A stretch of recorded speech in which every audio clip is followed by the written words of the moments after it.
भागलपुर में एक निजी स्कूल में बच्चों को पढ़ाते पढ़ाते एक टीचर स्कूल के प्रिंसिपल को दिल दे बैठी।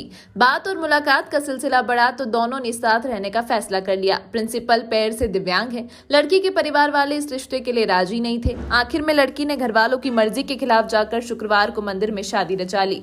दूल्हे सरोज ने बताया कि मेरे घर वाले तो राजी थे, लेकिन लड़की ने जब अपने घर में इस बात की जानकारी दी तो उसके साथ मारपीट की गई। इसके बाद हम दोनों ने मिलकर शादी करने का फैसला लिया। वहीं दुल्हन शुभांगी प्रियदर्शनी ने कहा कि सरोज मुझे अच्छे लगते थे और काफी वक्त से हम लोग एक दूसरे को पसंद करते थे।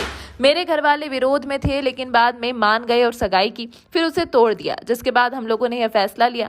समय के साथ मेरे घर वाले भी मान जाएंगे। शुभांगी और सरोज के चेहरे पर उनकी शादी की खुशी झलक रही थी। दुल्हा सरोज वर्मा ईश्वर नगर में एक स्कूल चलाते हैं, जबकि दुल्हन शुभांगी प्रियदर्शनी मूल रूप से झारखंड के गोड्डा की रहने वाली हैं। वो सरोज के स्कूल में शिक्षिका हैं।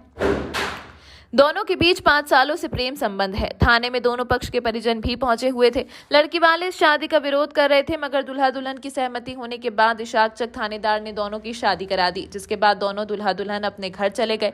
लड़की के परिजन लड़के के दिव्यांग होने की वजह से नाखुश हैं। इस शादी को लेकर लड़की के परिजन विरोध कर रहे हैं, लेकिन शुभांगी का कहना है कि कुछ दिनों में सब ठीक हो जाएगा। दोनों ने तिलका मांझी भागलपुर यूनिवर्सिटी से PhD भी की है। इशाकचक थाना अध्यक्ष अशोक कुमार ने बताया कि प्रेमी जोड़े शादी करने पर राजी थे, मगर लड़की के परिवार वालों की तरफ से कुछ विरोध किया जा रहा था। मामले में उचित कार्रवाई करते हुए दोनों की शादी कराई गई। एक मिनट भाई, लाइट दे देंगे। मैम, कैसे कहाँ पर मुलाकात हुई थी आप लोगों की? स्कूल में। स्कूल में मुलाकात। और कैसे फैसला कर लिया कब इनके साथ जीवन बिताना है? क्योंकि अच्छे लगे, बस इसलिए। हाँ, घर तक बात पहुंची, बस हो नहीं पाया वैसा कुछ, इसीलिए। तो आपके घर वाले और इनके लड़के के घर वाले खुश हैं?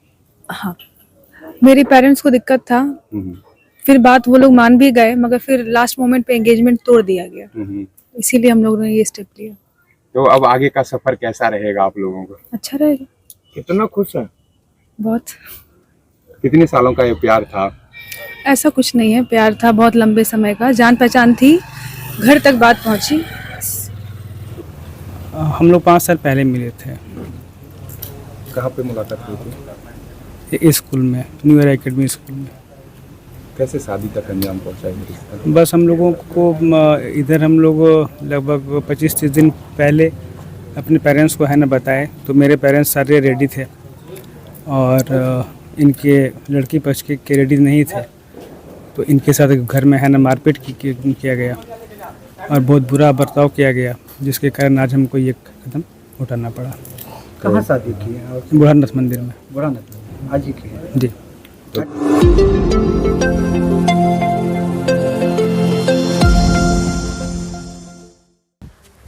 भागलपुर जिले के तिलका मांझी थाना इलाके के हवाई अड्डा मैदान में एक व्यक्ति का शव मिलने से सनसनी फैल गई। शव मिलने की सूचना मिलते ही आसपास के लोगों की काफी भीड़ जुट गई। स्थानीय लोगों ने शव मिलने की सूचना तिलका मांझी थाना पुलिस को दी। मृतक व्यक्ति की पहचान बरारी थाना क्षेत्र के बड़ी खंजरपुर निवासी बिहार सैन्य पुलिस बल में कार्यरत जवान राजेश कुमार रजक के रूप में हुई है। मृतक जवान पटना में पोस्टेड था। छठ पूजा को लेकर वह अपने घर भागलपुर आया हुआ था। सुबह घर से मॉर्निंग वॉक करने और बाजार जाने की बात कहकर निकला था। सूचना पर घटनास्थल पर पहुंची तिलका मांझी थाना पुलिस मौके पर पहुंची।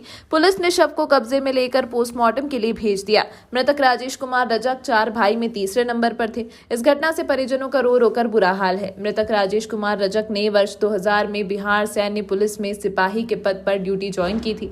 मृतक की पत्नी प्रीति देवी ने बताया कि सुबह मॉर्निंग वॉक पर निकले थे। वहीं थोड़ी देर बाद स्थानीय लोगों से घटना के बाबत जानकारी मिली। मौके पर पहुंचकर देखा तो अचेत पड़े थे। देखेगा वो जो है ना, सुबह में जॉगिंग करने के लिए जो आते थे, पूरा चित पड़े हुए थे, पूरा भीड़ लगा हुआ था यहाँ पे।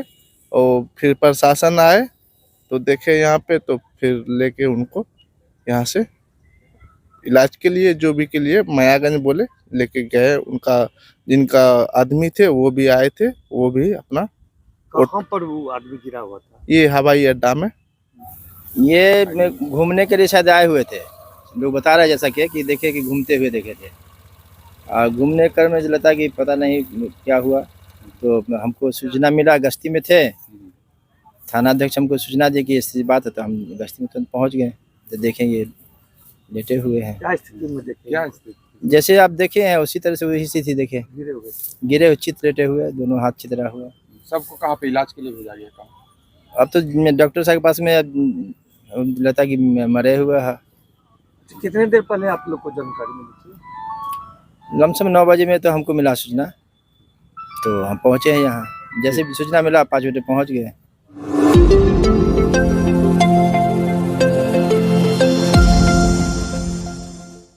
लोक आस्था का महापर्व छठ पूजा में बिहार के अलावा अन्य राज्यों में भी छठ के दौरान एक अलग ही धूम देखने को मिलती है। इस 4 दिवसीय छठ पूजा के पहले दिन नहाय खाए के साथ शुरू होकर चौथे दिन सुबह के अर्घ्य देने के साथ छठ पूजा की समाप्ति होती है। इस 4 दिवसीय पर्व के दौरान छठी मैया और सूर्यदेव की पूजा का विधान है। छठ पूजा के दूसरे दिन छठव्रती महिलाएं खरना की तैयारी सुबह से ही नेम निष्ठा के साथ करती हैं।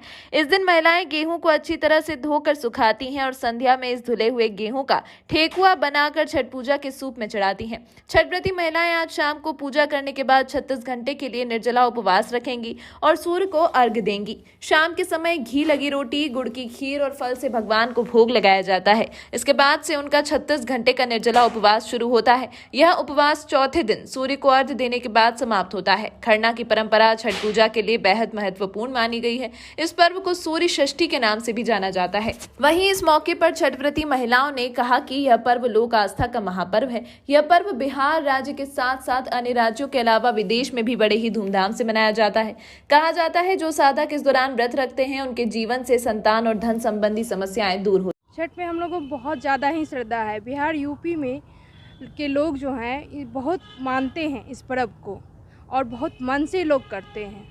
गेहूं सुखाने का क्या पता है? गेहूं सुखाने का मान्यता ये है कि हम लोग सूप में जो खवौनी और ये लड्डू बनता है तो उसमें वो चढ़ता है, जो हम लोग को बहुत प्रसिद्ध है। हम लोग का बिहार का जो है खवौनी और जलेबी जैसे होता है, ये सब हम लोग का नामी ये है पकवान है। कितने श्रद्धापूर्वक से मनाते हैं? सभी लोग हम लोग बहुत श्रद्धापूर्वक मनाते हैं और बहुत ही मानते हैं। छठ पर्व को बहुत ज़्यादा मानते हैं हम लोग। 4 दिवसीय छठ की शुरुआत हो चुकी है। कल कद्दू भात था, प्रेम पूर्वक कद्दू भात का पर्व मना लिया गया है। आज खरना है। गेहूं सुखाने की प्रथा है आज, जिसका ठेकुआ बनता है। पहली अर्घ के दिन ठेकुआ को डलिया सूप में चढ़ाया जाता है और डूबते हुए सूर्य को अर्घ दिया जाता है। फिर लास्ट दिन उगते सूर्य को अर्घ दिया जाता है। कितनी मान्यता है पर्व की? इस पर्व की बहुत मान्यता है। यह पर्व बिहार, झारखंड, यूपी पूरे देश में मनाया जाता है। इसमें लोगों की मनोकामना पूर्ण होती है। पर्वैतिन के साथ साथ उसके साथ सहयोग करने वालों की भी उतनी ही मान्यता मानी जाती है। कल से 4 दिवसीय छठ की पूजा का प्रारंभ हुआ। कल पहला दिन था जो जिसमें पर्वैतिन कद्दू भात ये सब बनता है और वो खाती है, प्रसाद के तौर पे ग्रहण करती हैं। आज दूसरा दिन है जिसमें गेहूं सुखाया जाता है, खरना का प्रसाद बनता है शाम में। और कल तीसरे दिन पे सूर्य भगवान को शाम में अर्घ्य दिया जाता है और चौथे दिन सूर्य उदय के समय उनको अर्घ्य दे के उनका समापन होता है। कितनी मान्यता है? बहुत श्रद्धा के साथ सबको इस पर्व को मनाते हैं। बिहारवासी अच्छे श्रद्धा के साथ इस पर्व को मनाते हैं। बहुत श्रद्धा है इस पर्व में। जो जिसकी मन में जो इच्छा रहती है वो इस व्रत से पूर्ण होती है।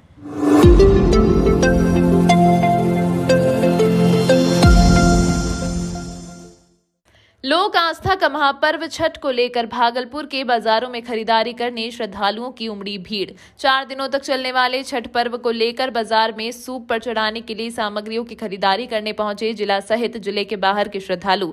इस दौरान लोहिया पुल के नीचे से लेकर वैरायटी चौक तक लगे फुटकर दुकानों में खरीदारी करने के लिए श्रद्धालुओं की भीड़ उमड़ पड़ी। शुक्रवार से नहाय खाए के साथ यह पर्व शुरू हो गया, जो सोमवार तक भगवान सूर्य को अर्घ्य देने के बाद पर्व संपन्न हो जाएगा।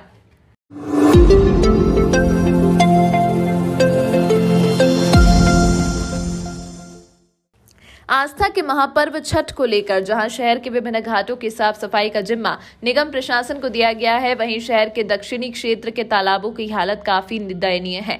शहर के दक्षिणी क्षेत्र में कई ऐसे तालाब हैं जहां छठ व्रतियों की भीड़ देखी जाती है, पर उस और जिला प्रशासन व नगर निगम की नजरें इनायत नहीं होती, जिस कारण दक्षिणी क्षेत्र के तालाब की सफाई स्थानीय समाज सेवी के द्वारा पैसे खर्च कर की जाती है। वहीं समाज सेवी सनोज यादव ने बताया कि जिलाधिकारी को भी गंगटा, पोखर, शिवगंगा सहित अन्य तालाब की सफाई के बारे में जानकारी दी गई, पर जिला प्रशासन की ओर से ऐसी कोई व्यवस्था नहीं देख हम लोगों ने खुद गंगटा, पोखर, शिवगंगा की सफाई कार्य शुरू करवा दिए। हालांकि इस दौरान मुखिया प्रतिनिधि के द्वारा इस तालाब में ब्लीचिंग व चूने का भी छिड़काव किया जाता है। जिला प्रशासन नगर निगम के द्वारा नहीं किया जाता है और हम लोग डीएम साहब को भी लिख करके दिए हैं कि शिवगंगा में हर साल काली पूजा छठ में भसान होता है, उसका भी साफ सफाई नहीं होता है और उसके बाद छठ में भी होता है। हम लोग जो कि छठ आस्था पर्व है और हम लोग सब ग्रामीण मिल करके साफ करते हैं और प्रशासन से हम यही मांग करेंगे कि छठ में कम से कम साफ सफाइयाँ करवा दे और मदद करें। अभी आप लोग अपने स्तर से काम करवा? हाँ, अपने स्तर से हम लोग करवा रहे। कितने लोग यहाँ पर आते हैं श्रद्धालु छठ में अर्घ्य डालने? कम से कम 500 से ऊपर आते हैं। परेशानी हो रही है? जी, परेशानी हो रही है। मुखिया यहाँ के मुखिया सनोज यादव युवा जिला अध्यक्ष हम। मुखिया का सपोर्ट कर रहे हैं कि नहीं? जब मुखिया जी को फ़ोन करके कहे तो मुखिया जी बोले कि हमको सरकार तरफ से कोई योजना नहीं आते है। उनका कहना है सरकार से योजना मिलेगा तभी हम करेंगे। जी।